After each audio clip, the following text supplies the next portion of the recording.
Welcome to Comics Bazaar, the channel of comics commentary and arcana. This video features Fantastic Four issue number 242, cover dated May 1982. The cover is by John Byrne, pencils by him, inks by Terry Austin, and the cover caption is "He's back, Terrax the Untamed." So Terrax last seen in Fantastic Four issue 211. So here he is back. He in that particular storyline became the Herald of Galactus. So does his arrival on Earth portend the arrival once again of Galactus? That would be a question that readers would have. In addition, we see that this particular comic is going to guest star the mighty Thor, the Amazing Spider-Man, the Invincible Iron Man, and Daredevil, the Man Without Fear. So the wider Marvel Universe reacting to whatever it is that Terrax has done inside the covers of this comic. The cover itself, there's a pretty decent design on it where Reed is wrapping around the figure of Terrax there, so that kind of picks him out for the reader observing the comics on the shelf that particular month. And of course we've got a 3-point perspective there on the cityscape in the background. So this is an intriguing cover, and it would turn out to be part one of a 3-issue storyline featuring Galactus, of course, but not in this particular issue. So let's open this one up to the first page. First page here, interesting stuff. The story opens in space, and we have in the third-person narrative captions that declare it has been called many things: the endless ocean, the final frontier. In truth, it is neither endless nor final. For all its immeasurable vastness, the cosmos is limited by the same laws which bind the fleeting lives of man or woman. Look there, witness the cataclysmic death of a star older than our galaxy. Look here, the birthplace of the cosmos, a vast hydrogen cloud condensing slowly into particulate matter. What suns may be born here, what planets? Will there one day come fragile life forms to question the meaning of it all? Or will they be dead worlds staring like blind eyes at a withering sun? Or will they die a-borning, leaving the shattered remnants of a world that never was, racing through the unending night? So this is a kind of portentous opening for this particular story, and asking physics and philosophical questions combined about the grandeur and vastness of space. And it's a reminder to me that John Byrne was a big fan of Carl Sagan's cosmological science programs about the solar system and universe. And some of that is coming through in the dialogue or the narrative captions on this particular page. It also has me thinking that, this is comics. It's a cheap throwaway, to this point, not particularly esteemed art form, at least in the States. And yet, look at what you can do and what a person could do in the early 80s without recourse to sophisticated special effects. This really was the time period in which, for comics, you could, if you could imagine it and you could draw it, you could go anywhere imagination would take you, and budget would be no limit on what you could do. And then we get into story, falling through the silence perhaps to die like these in spectacular flight across the sky of some distant world, unguessed by man, though not all these flying mountains, it seems, are destined for extinction. One at least turns against the pull of gravity to strike a course on its own. And so we have a story. So let's turn the page and we get a splash page here. And that particular meteorite is manned by Terrax. Once he was but a man, albeit alien to the planet for which he now makes his course. Until recently, he was the herald of Galactus, he whose name is spoken of in fearful whispers throughout the cosmos. Now he is Terrax the Untamed. He means to stay that way. So pretty cool image here of Terrax standing, legs wide on the meteorite. Nice spotting of blacks for the pock marks on the meteorite, like the effects that Byrne is using there for the space background as well. Creative credits down here: John Byrne, story and art; Jim Novak, letterer; Glynis Wine, colorist.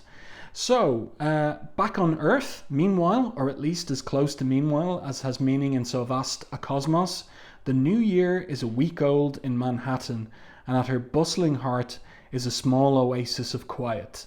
So it's the Baxter Building. Inside the cozy warmth of the residential level of the Baxter Building, headquarters of the Fantastic Four, it's time to take the Christmas tree down. So this is likely the 7th of January or thereabouts. But interesting to see Franklin here playing with one of the toys. It's almost as if he's freshly taken it from its box rather than 2 weeks earlier on Christmas Day. But however, it turns out Reed has a way of keeping this very tree for next year. Just as Sue says, this is the part of the new year that always makes me so sad, Reed darling, taking down the Christmas tree. And such a beauty. I don't know where you got it, but we'll never find another like it. So he clicks a button just under the star, and the tree automatically wraps itself up. And Sue there is in shock. It's not real. It's a mechanical tree. I like the triptych here of him touching the button up here on the top of the tree. Then we have the second panel here where the branches start to turn around and kind of pack up. And then Sue's reaction here in the third one. I think that's really well done by Byrne. Great storytelling. And so there it is, nice and compact with the star there to be put away for next Christmas. There is the robot nanny for Franklin. He thinks it's neat, but Sue's not happy at all. Reed Richards, sometimes you utterly astound me. How could you do something so practical? And Reed doesn't understand. He says, but surely this is better than celebrating the season of life by killing a tree. Before this discussion can progress further, however, Franklin's rocket takes off, almost catches Reed, but he wraps away from the rocket flight. And the invisible girl, she chastises Franklin for being so careless. You know you're not supposed to play with such toys in the house. Reed has cut the rocket. I'm afraid there's more to it than that, Sue. Look at this. So there's a little label on the side of the rocket. This is not a flying toy. So how did it fly? Oh my. Let's turn the page. And there's a scene switch. So what's going on here is that Byrne has been developing a subplot over the course of his run about Franklin and the manifestation of Franklin's mutant power, early manifestation of it. So that is what's been hinted at there. But Reed hasn't twigged to it just yet. Elsewhere, the night air is chill and unfriendly. Most people are content to remain at home this evening. Most, but not all. So the Thing is there. He's wrapped up. He's trudging through Central Park. And then he's accosted by these muggers. And of course, they've bitten off more than they bargained for when one of them swipes the hat off the Thing.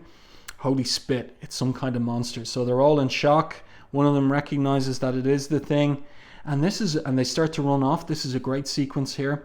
Really like the 3 panels where the Thing gets a wad of snow. Go ahead and run, bozos. He thinks you ain't going to get far. And then he winds up to throw it like a bowling ball. Some of the mightiest muscles on earth coil and release, and a simple snowball becomes a thundering juggernaut. But that's a great sequence there as he packs the snow into a ball in the palm of his hand, winds up to throw the ball, casts it there. I really like that sequencing of 3 panels and the variation of sizes we get from Byrne of the Thing, where we've got almost a close-up there, and then a full figure shot, and then a shot where we have the Thing as a smaller figure there as well, so a more distant shot, and gives us a sense of the size of the snowball as it takes down the muggers. And then Alysia Masters, his girlfriend, turns up Alysia, how'd you find me out here in the middle of Central Park? So she says, the police officer helped me. I was worried when you left my studio so abruptly. So what could have prompted him to leave Alysia's studio in that fashion? So he apologizes. He says, I didn't mean to worry you, babe. I was just remembering how good we had it in Littleville. So a reference there to Fantastic Four issue 236, the 20th anniversary issue. And you'll find a video review of that in the back catalogue here on the channel. And he continues and he says, I guess it got to be too much for me. So this is a subplot Byrne's developing in respect of the Thing's relationship with Alysia. He's wondering about how she could be with someone like him, whether she likes him for his human self, or she likes the monstrous thing aspect of himself. He's all confused. But anyway, she comforts him and says, they hug, and the Thing heads away with Alysia, and he says, everything's fine, pal, to the police officer. Thanks for bringing my lady to me. And then here's the thing. So this is the era in which Jim Shooter is editor-in-chief. And one of his editorial diktats is that every issue could be some reader's first. And as a consequence of that, in every issue, there always had to be a number of things that were communicated to that prospective new reader, including all the names of the characters, all their powers, and any other pertinent details. And so it is that the police officer thinks, hard to believe sometimes, that a sculptress as talented as Alysia Masters would hook up with the Thing. Is it really only because she's blind and can't see him? Why on earth would a police officer even have a thought like that, except it does two things. It communicates this subplot regarding the nature of their relationship, as well as the fact that Alysia is blind, because in every single issue she appears, Byrne works in some way, somehow, that she's blind, leaving the officer to ponder a question not unlike those which have recently troubled the Thing. Let's look in on the remaining members of our cast. So we've got Johnny and Frankie Ray, his girlfriend, and they're down in the Bowery area of Manhattan, the southern end of Manhattan, and they're going to a theater in which Frankie's roommate is working as an actress. But just as they're in the area, Johnny spots a boarded up building. I almost didn't recognize it with all the urban renewal, he thinks to himself. That's been going on in this neighborhood. But that boarded up brownstone is slightly significant. That used to be the flop house where I found the Submariner. So that's really interesting, because that is a nod by Byrne that issue 242 is published exactly 20 years after issue 4 of Fantastic Four, which is exactly the issue in which that occurred. Johnny came across Namor in the flop house as it was then. So Byrne kind of working in an Easter egg 20th anniversary nod to that particularly significant issue of Fantastic Four, which marked the return of a golden age Marvel hero and Marvel's first mutant to the new Marvel universe. And remember, it also, think about it, issue number 4, why isn't it issue number 6 or 7 of Fantastic Four? Because in the beginning Fantastic Four was bi-monthly before it became a monthly comic. So then the Human Torch has only a moment to reminisce. However, as there's the theater, in they go, and there's a bit here where the place smells like an Italian restaurant, and it's because it's right next door to an Italian restaurant, as it turns out. So this is Frankie's roommate. So there's just some kind of banter here between the young people. And here's the explanation as to why the theater smells of an Italian restaurant. Oh, that's Mama Leon's next door. Their kitchen vents through here, we're used to it, but we've had to give free tickets to their whole staff to be sure they're closed opening night. And then this is where things get weird. hey you guys, look up at the sky. A sudden scrambling as everyone rushes out into the cold night, and this is a really cool effect that Byrne has dreamed up. So something is weird, wrong in the sky. Johnny, what is it? I've never seen anything like it, says Frankie. And Johnny too is stunned. Me neither. But whatever it is, it's worth investigating. So they fly up, a blinding flash of combustion, and 2 human torches streak skyward, while back at the Baxter building. So Sue comes into Reed's lab, and his machines have picked up that something's up. That's the automated monitors, darling. The defense scanners are registering an enormous power nexus over the city. It's almost as if the leading edge of a space warp were opening above New York. So that's what this is, but it's really cool that the leading edge of a space warp gets a visualization like this from Byrne. That's what I think is really visually inventive about this particular run on Fantastic Four.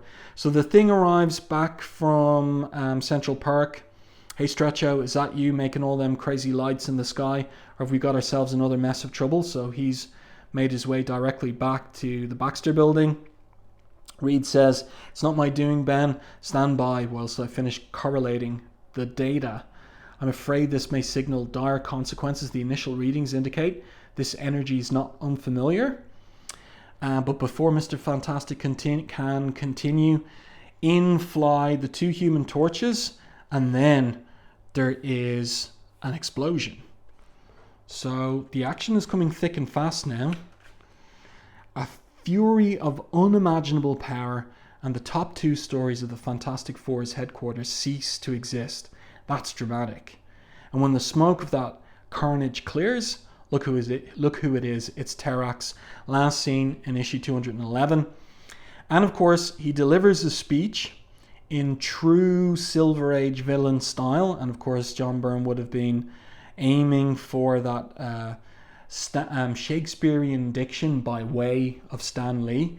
And so Terrax exclaims, "Cringe before my power, earthlings, you whose actions brought me to my present fate. Through your deeds was Tyros transformed and enslaved by Galactus. Now shall you serve my need." So what is his need? Well, he doesn't state it up front. And of course, the Fantastic Four attack. I wouldn't bet on that, Cuddles. If Alysia had been here, that blast might have killed her. And that idea makes me real mad. And of course, Terrax is confused. I know not the being of which you speak, Orange One, but to defy Terrax is to invite his wrath. So the fight is on. And you can see there that the Thing is knocked straight through all the floors. He falls, and the frail works of man are insufficient to even slow him. All the floors of the Baxter building. That's really well illustrated by Byrne there. Let's turn the page. Get ready for a great double page spread here. So we have the Torch taking on Terrax, but Terrax easily withstands Torch's flame. The mighty cosmic powered axe swings, and so the Torch is just manages to skip away from that, but Reed jumps right on Terrax to blind him, and Terrax generates an incredible reverse pressure field, so Reed can't hold on. The Thing is back. He's gotten all the way up. He must have used the lift. And he taps Terrax on the shoulder. Really like this particular panel. And here comes his right hook. And he knocks Terrax all the way across a couple of avenues. That's a really cool sequence. So Torch goes against Terrax. Mr. Fantastic goes against him. And the Thing punches him clear across town. Brilliant stuff. And look at all the work that went into gridding out the perspective lines on this particular bottom panel. This is really inventive layouts from Byrne. Really great stuff. Let's continue. Get past the advertisements here. And Terrax lands and smashes through the roof of a yellow cab. But of course he survives that. There he is. Enough of these games as he tosses the taxi away. Those twin towers yonder, they will provide a perfect view of this island. thus shall I transport myself to them. So, for all that is rock and earth is mine to command. So he takes a chunk of the street and he flies on it up to the top of the Twin Towers. He settles atop on one of the tallest buildings in the world. For a moment he stands still as if listening, and then he declares, "Let the power flow from me, let the will of Terrax be felt." Invisible waves of energy ripple out. So what's he doing? Back at the Baxter building, the Fantastic Four are taking stock. Reed perceives something is happening. I can feel the ground trembling, even through the reinforced structure of this tower. So Reed has something for Sue to do. "Susan, you know what we need now. We can only see the effects of Terrax's power, not the power itself." So she knows, and she says, "I've never attempted it on so great a scale, but I'll try." So what's she doing here? The invisible girl concentrates, reaching out with an almost forgotten manifestation of her power. That which is invisible flickers into ghostly visibility. So we can see the power lines here deriving from Terrax atop one of the Twin Towers. Terrax's power is seen as well as felt as the knife-like waves sever Manhattan's ties with the rest of New York, moving through the regal bridges, slicing the winding tunnels as a child's shovel might carelessly cleave a burrowing worm. So this is getting epic now. What is Terrax up to? Let's continue, get past the advertisements.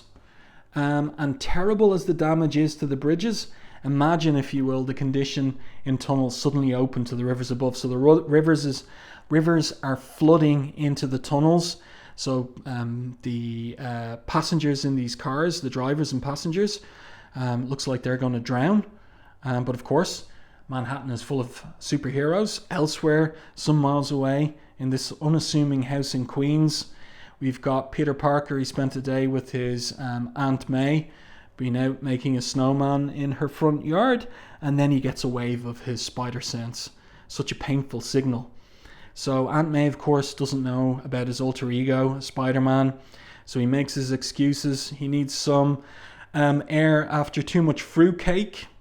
And then he's thinking to himself, "Can't imagine how it could have tracked me here, but I can't risk endangering Aunt May." That is if there's a foe after him or having her find out I'm Spider-Man. But as Peter Parker staggers onto the porch, he discovers the reason for his sudden danger alert is not a direct threat to him. So he sees the whole island of Manhattan has been covered by a glowing cocoon. So that's the invisible girl's power, is making it appear like a glowing cocoon, is making manifest, making visible the energy waves that Terrax is commanding. Now I really like the layout on this page, the 9-panel grid, which of course is a layout favored by Steve Ditko. And Byrne not only influenced by Kirby, but also by Ditko. So here comes the Ditko influence. And so let's see what happens. So we've got Dr. Donald Blake, who is the alter ego for the mighty Thor, of course. So he, by wrapping his mystic cane on the ground, he manifests Mjolnir and transforms into the god of thunder. And as the mighty Thor takes to the troubled skies in an office on Long Island, so this is where Stark has his Stark Industries is located, and Tony Stark is on the phone arguing about specs, and then he sees the sky. But it is not Tony Stark who moments later streaks westward across the factory complex. It is his armoured alter ego Iron Man.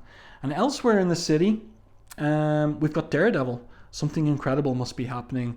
He says, "I'm getting a strange distortion in my radar sense, and the tension in the few people on the streets is almost tangible. Almost missed this ledge. The whole city seems out of phase. What's going to happen next?" So Daredevil, of course, has no superpowers that could do anything against a foe like Terrax, never mind Galactus if he's on the way.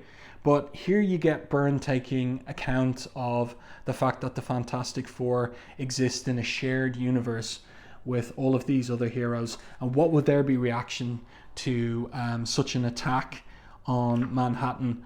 Well, here's Thor, and Iron Man catches up with him and says, "We got to do something about the people caught in the tunnels that are flooding. We have to do something to help those people." So Thor agrees. Then "Stand you ready, Avenger. Ne'er hath Freya's son, so great a task attempted, yet shall I do what must be done. So the thunder god drops into the water. What the heck is he doing? Iron Man doesn't get it. Moments later, Iron Man has an answer to his unspoken question. Below the surface, Thor unleashes his awesome, nigh immeasurable power over wind and storm, and a raging hurricane erupts beneath the river. The waters part. So Thor, the thunder god, doing a Moses here. Back. The straining Asgardian drives the seething waters, pushing his vast powers to their utmost limits and beyond. So this is epic stuff. Sealed within his armoured shell, Tony Stark suppresses a shudder, feeling suddenly very small and helpless before the might of a living god. Then awe turns to grim resolve, and the Golden Avenger launches himself into a nearby tunnel. So then Iron Man is able to lift out a couple of cars with their passengers. Hold it as long as you can, Thunder God. There are hundreds of cars to get clear. So the Avengers rescuing New Yorkers from peril. But what about Spider-Man? Blast. It took so long to get away from Aunt May that the island's almost out of range. Got to use the momentum of my swing to get high enough to fire a web line to it. So he attaches to the bottom of it. Is this going to work? Turn the page. No, it didn't stick. And so Spider-Man has to create a little net to catch himself in between two buildings, and he's out of it. But the Fantastic Four are there. And Sue, it's taking all of her strength in order to maintain her power, showing the lines of energy and where they're emerging from. And Mr. Fantastic has asked them all to get into spacesuits. Okay, big brain, we got the sky bikes and spacesuits out of what's left of our rocket. You ready to explain why we'll need the suits? So Reed says, you felt the island tremble, Ben, and you know the incredible extent of Terrax's power. Unless I'm wrong, we will almost certainly need their protection. So off they go. Frankie wants to go with them, but Reed says that while Sue is concentrating on maintaining the visibility of Terrax's power, she'll be unprotected, and so Frankie's got to stay behind and take care of her. And then the Sky Cycle's engine whines, and Mr. Fantastic rises to follow his two partners. And as the male contingent of the Fantastic Four closes on their foe, New Yorkers deal with a plethora of problems, from truncated cars to subways suddenly plunged into darkness. Others take a professional interest in the blackout. So we've got some looting going on. And in the offices of the Daily Bugle, J. Jonah Jameson looks out his window and says, it's those blasted superheroes, Robertson. Nothing like this ever happened before they came along. And Robbie Robertson says, then I'd say we were very lucky, Jonah, that they did come along. And high above, the Fantastic Four, the male members, contingent, arrive to the Twin Tower where Terrax is ready for them with his massive axe. He says, let me show you the consequences of your actions should Terrax fall. So he's got them in a bind. They can't attack him, because if they do, the whole of Manhattan will manifest in the middle of space. And so he kind of pulls down the power cocoon. I'm going to call it the power cocoon, showing where they are in outer space.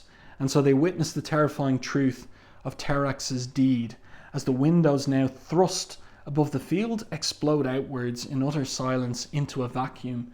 So it's the vacuum of space. But I really like this, that Byrne takes time to show how a cosmic, like a kind of like an epic event like this would pan out in terms of what would be happening in New York, both in terms of superheroes, what they might be doing, as well as ordinary citizens, what they might be doing. Let's continue here, and we're on the last page. So 22 pages of story and art in this, and it has been clipping along at a fair pace since Terrax arrived. For the truth is this: the island of Manhattan, along with the millions of souls who call it home, is 100 miles up into airless space. And as the city rounds the spinning horizon, there, men of Earth, exclaims Terrax, look upon the great starship of he who would be my master. So this is Galactus's starship. He's pursued me across half the universe, heedless of the energy wasted in such a chase. His power is dimmed, his life force at a low ebb. You who have vanquished him before shall do so again. Do so, or I shall hurl this island against his ship, and all here shall perish in the endless dark and cold of space. That is your task, to destroy Galactus. So, Terrax, as a herald of a Galactus, cannot attack and best Galactus. And so he's put his head, he's put his brain to thinking about who could defeat Galactus. And so he's come to Earth to find the Fantastic Four, who are the ones who've done it before. First time in the classic Galactus trilogy of Stan Lee and Jack Kirby's Fantastic Four, issues 48 to 50, which of course Byrne is very cognizant of, and which he's trying to one up here with his own Galactus trilogy, issues 242 to 244 of the title. And there we go. So that's to come. So we've got letters here in relation to the anniversary, 20th anniversary, issue 236. Lots and lots of praise, of course. There's a joke letter from John Byrne himself as well.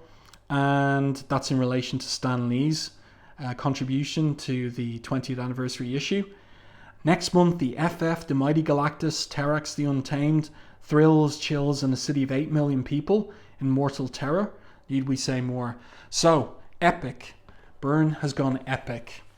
And it's very good stuff. I do hope that you enjoyed this review and commentary on Fantastic Four issue 242. Let me know your thoughts on this one in the comment section. If you enjoyed my review and commentary, please like and share the video. It really does help the channel. And if you haven't done so already, subscribe to the channel and stay tuned for more content like this.